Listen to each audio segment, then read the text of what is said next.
Saying what can't be said. Israel has been defeated. A total defeat. These aren't my words. This is the headline of a piece in the Israeli newspaper Haaretz, written by Israeli journalist Chaim Levinson. Now, the subheading is, "The war's aims won't be achieved. The hostages won't be returned through military pressure. Security won't be restored. And Israel's international ostracism won't end." Well, that's basic common sense, isn't it? And the fact that in any way that's controversial shows what a total mess we're currently in. Not just the role of Israel, but also Western elites and indeed much of the Western media. This is a piece of crucial importance because its argument really is at the core of what's actually happening right now, not least, of course, the desperate attempts by the Israeli state to incite a wider war with Iran. It also offers a very interesting insight into Israeli psychology at the moment. Now, this journalist starts by saying, "We've lost. Truth must be told.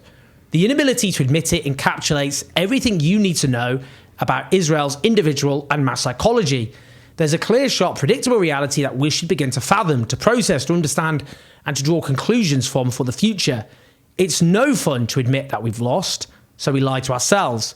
Now, he goes on to blame the country being held hostage by the worst leadership in its history, pointing out that every military undertaking is supposed to have a diplomatic exit, with the military action leading to a better diplomatic reality, but Israel has no such diplomatic exit. Now, Benjamin Netanyahu in the piece is clearly chief villain. He's denounced as a scoundrel of a leader with no capacity for leadership or decision-making, though he does note, the journalist, that the Israeli electorate obviously put him in power.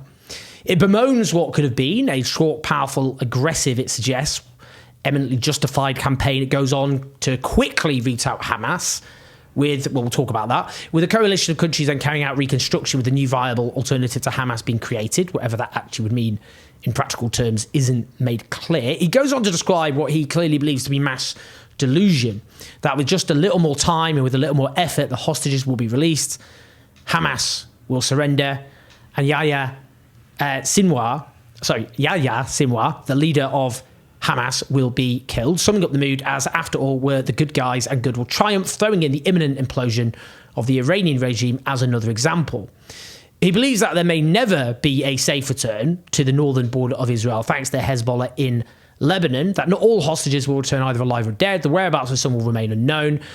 While every Iranian threat will make Israelis tremble, Israel's standing has been dealt a beating, he says, with the world no longer seeing Israel as a strong country, a wise people or powerful army. He even writes that Israel is a shtetl, that is a small town with an air force, and that's on the condition that it's awakened in time. He goes on to predict that an onslaught on Rafah is essentially a mirage or a bluff that will never properly happen despite repeated promises, except maybe a limited excursion past off or something else. We'll see about that, I'm not so sure personally. But a few things here. Now, clearly the Israeli state has suffered a colossal strategic defeat. No question about that.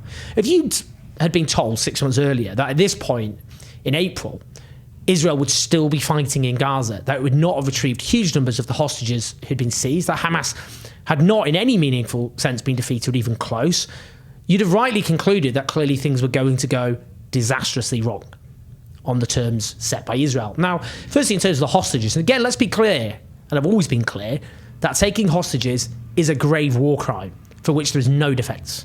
Now, the Israeli state has killed more hostages than it's rescued. It's believed 253 hostages in total were taken on the 7th of October, overwhelmingly Israeli, but some foreign citizens. We don't actually know how many hostages the IDF has killed. We know it's killed at least 3 directly in terms of being fired upon. They were waving white flags, screaming in Hebrew, clearly unarmed, and indeed underlining that Palestinian civilians have no chance whatsoever. Of the remaining hostages, 34 are believed to have been killed. Now, we don't know the circumstances of how each of those hostages were killed, but I would note, for example, that when Yossi Sharabi, one of the hostages, was reported back in January to have been killed in an IDF strike, it was widely denounced as a false claim by Hamas, that Hamas had actually must have killed him. Well, when attention moved on a few weeks later, the IDF stated they'd probably killed him in an airstrike. That's classic Israeli state, by the way. You just muddy the waters, deflect, and then when attention's moved on, the truth comes out, and you hope no one notices. Now, Gaza has been carpet bombed. Tens of thousands of Palestinians are believed to have suffered hideous violent deaths as a consequence, excluding those killed, for example, because of a lack of the basics of life, because of the Israeli siege, as well as the destruction of the healthcare system. So statistically speaking, it is obviously inevitable that some hostages will have been killed by Israeli ammunition. Now, in terms of hostages safely returned to their loved ones in Israel, 4 were released by Hamas unilaterally, while 105 were released because of a ceasefire and a prisoner exchange deal. So clearly the hostages were never going to be rescued by military means. That was always a lie and continues to be a lie. It needed a ceasefire and negotiation.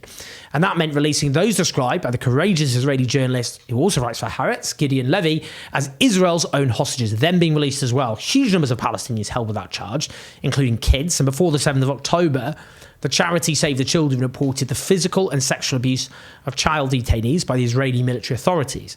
Conditions for these prisoners are so catastrophic that having been chained up for so long, some have had their limbs amputated. Save the Children, again, have reported that since this horror all began, kids have been detained without cause, suffering hideous, violent beatings, no medical care, prevented from speaking to parents. Last December is just one example. The 14-year-old Palestinian boy, Salem, was released after months of detention after being arrested for throwing stones at an illegal settlement. By mid-March, well over 7,000 Palestinians have been arrested in the West Bank alone, with over 3,000 held without charge, with huge and overwhelming evidence of torture, ill treatment. In many cases, families not even being told about the whereabouts of their loved ones. Sounds a lot like hostage taking, doesn't it? Now, in terms of Hamas being undefeated, well, you cannot defeat an idea. As The Guardian reports this weekend, Hamas remains in de facto control over swathes of Gaza, including where much of Gaza's population is concentrated. Few of its top leaders have been harmed. Much of its tunnel network is intact. It does add the organisation's ability to effectively govern is much reduced. Its military stores are depleted and thousands of fighters are dead. But even Israel's estimates are only a third of Hamas's pre-war 30,000 to 40,000 having been killed. Hamas claim much lower. We don't know the truth. What we do know is Haaretz, again, debunked Israel's claims of 9,000 Hamas militants being killed since it all began, on the grounds that Israel counted the killing of anyone who crosses an invisible line as being a Hamas terrorist, which they do after the event. That in practice means huge and unknown numbers of civilians. Now, indeed, as The Guardian adds, independent confirmation of either claim is not possible, but many analysts say the emphasis on the kill count revealed a failure among Israeli strategists to understand the nature of the enemy.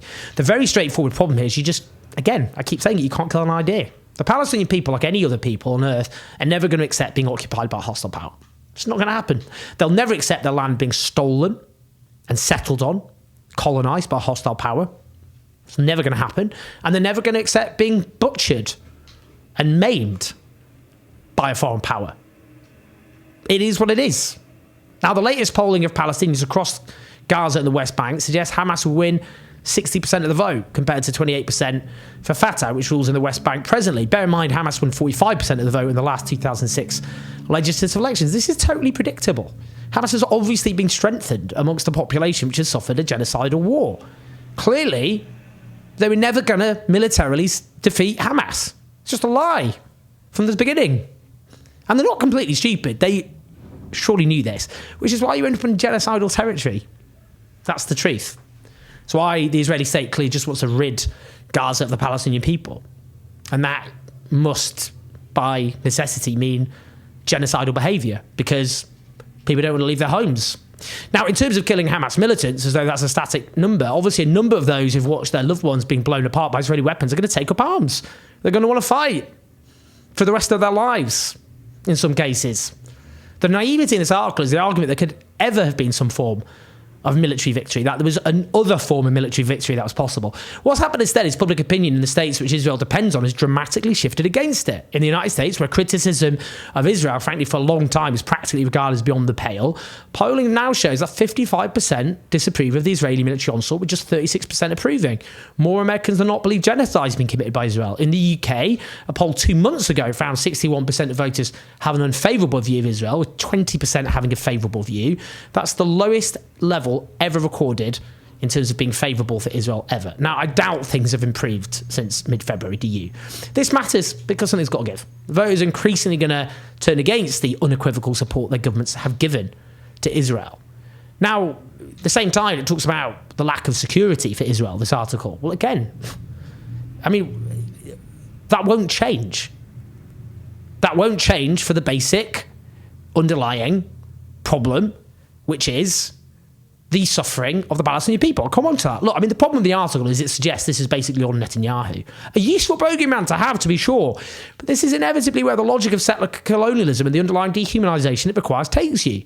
The polling of Jewish Israeli voters, I separate that out because polling of Palestinian citizens of Israel, who make up about a fifth of the population, yields very different results. But that polling shows huge numbers don't think the Israeli military have even gone far enough. And 60% oppose any humanitarian aid to Gaza at all. You can't pin that all on Netanyahu. It'd obviously mean, in practice, I mean, if you end all humanitarian aid, that just means killing everyone with starvation. The article also doesn't engage with the fact there will never be peace until the oppression of the Palestinians ends, the occupation ends, the deprivation of their right to national determination ends. That will always be the root cause of continued violence. So this idea of like, when would security, we'll never get security back? Well, no. You know, and we do need a lasting peace in which the land is shared on the basis of equality and justice by Palestinians and Israeli citizens. Well, whatever end form that takes is something I'm entirely pragmatic on. It's not for me to dictate it, is it really? It's up to for the peoples there to decide it together, but not on the basis of the Palestinian people having no actual proper say. That oppression has to end. And what that form takes, a confederation is one idea. I mean, it could be two states. The danger of two states is you end up basically with Bantustans like you had in South Africa, so-called homelands set up for the black population, which were just hideously, deprived of the ability to exist as obviously, in any reasonable sense, a nation state. A confederation is one way to square the circle, but again, it's not for me. British colonials sitting around drawing up the maps of the world in their living rooms is one of the many reasons when the mess we're in globally. But there will never ever be security without peace. That's the truth.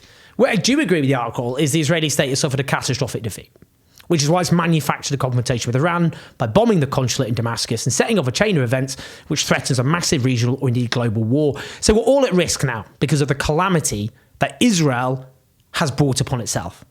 That has to be resisted because the potential consequences are too catastrophic to even contemplate. Please like and subscribe. Do leave your comments. Do share the video. Help us take on the pro-war media, patreon.com/OwenJones84. Listen to us on the podcast. I'll speak to you soon.